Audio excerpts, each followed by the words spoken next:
Tanpanya, kalimat seringkali menjadi berbeda makna. Ya, perbedaan letak koma saja membuat pembaca seringkali berbeda paham satu sama lainnya. Oleh karenanya, kita perlu tahu dan paham perihal bedanya tanda baca yang mana memiliki makna yang berbeda.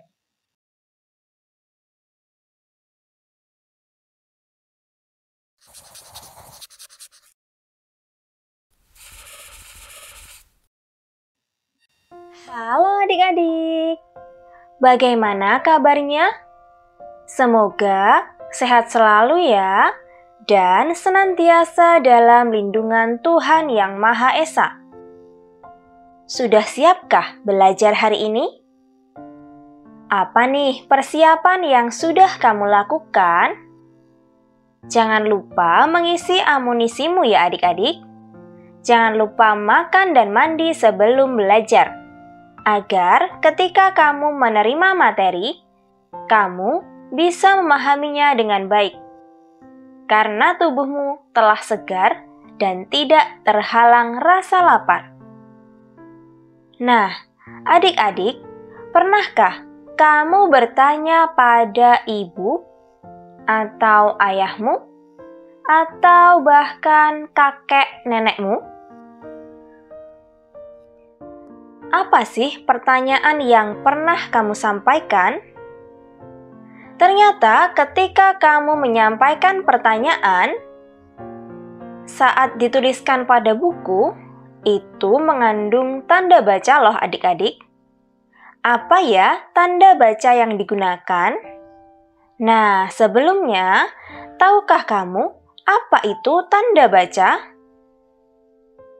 Untuk lebih jelasnya, ayo kita bahas bersama mengenai tanda baca dan penggunaannya.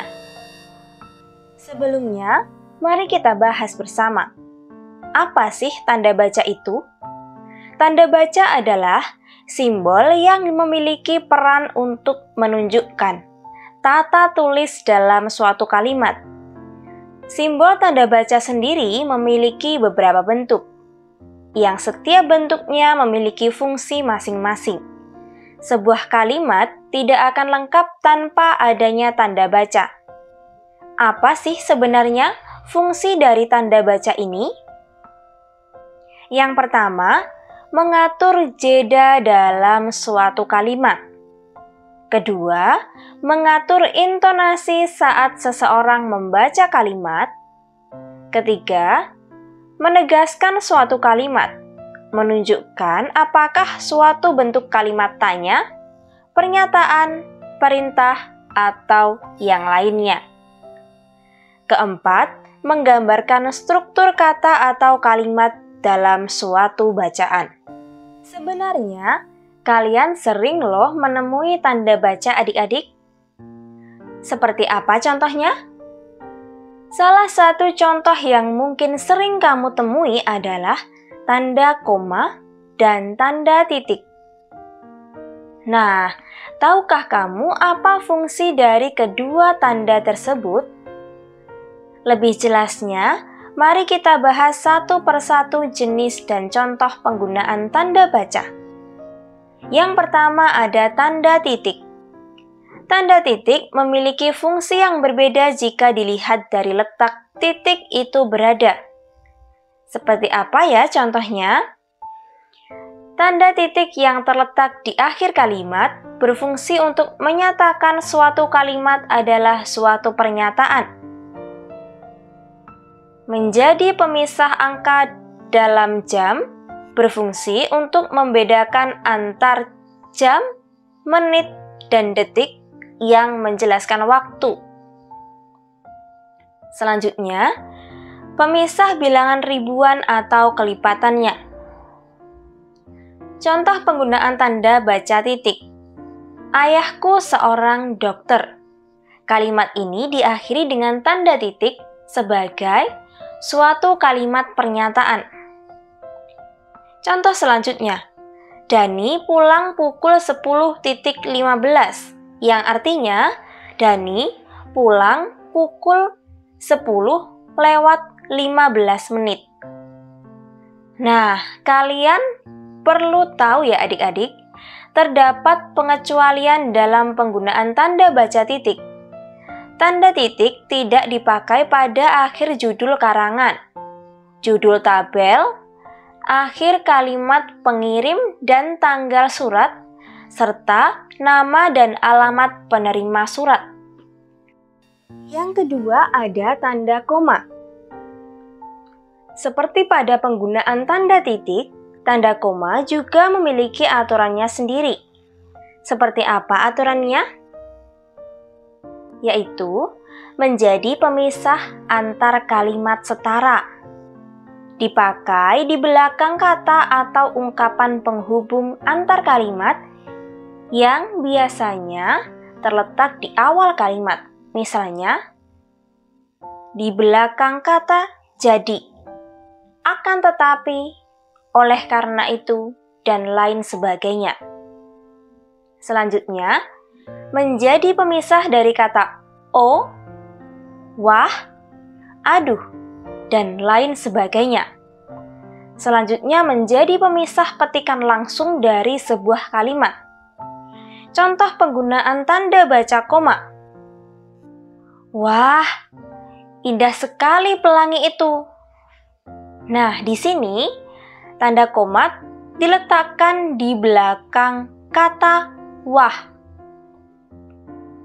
Selanjutnya, ibu membeli gula, koma, garam, dan minyak, titik.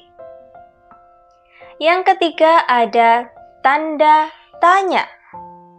Tanda tanya digunakan pada akhir suatu kalimat tanya, yang biasanya diawali dengan kata tanya berupa apa, mengapa, kapan, bagaimana, siapa, di mana, atau juga bisa digunakan dalam kurung untuk menyatakan bagian dari suatu kalimat yang kebenarannya masih belum jelas. Contoh penggunaan tanda tanya. Di mana sekolahmu? Diakhiri dengan tanda tanya.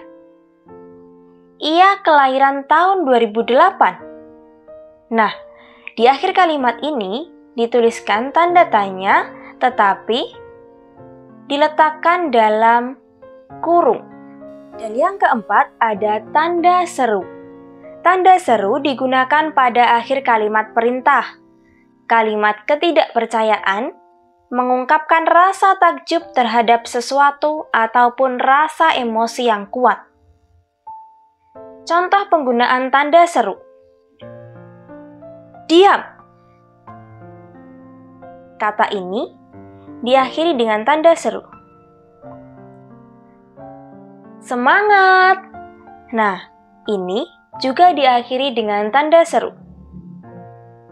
Dan yang terakhir, ambilkan gelas di atas meja. Diakhiri dengan tanda seru. Nah, adik-adik, inilah beberapa contoh tanda baca yang sering kita temui. Sebenarnya, masih ada beberapa lagi tanda baca yang lainnya. Tapi kita pelajari sedikit demi sedikit saja ya adik-adik, agar kalian memahami lebih dalam. Setelah kalian mempelajari 4 tanda baca di atas, cobalah kalian terapkan dalam membaca dan menulis ya. Oke, sekian dulu belajar kita hari ini. Sampai jumpa di episode selanjutnya.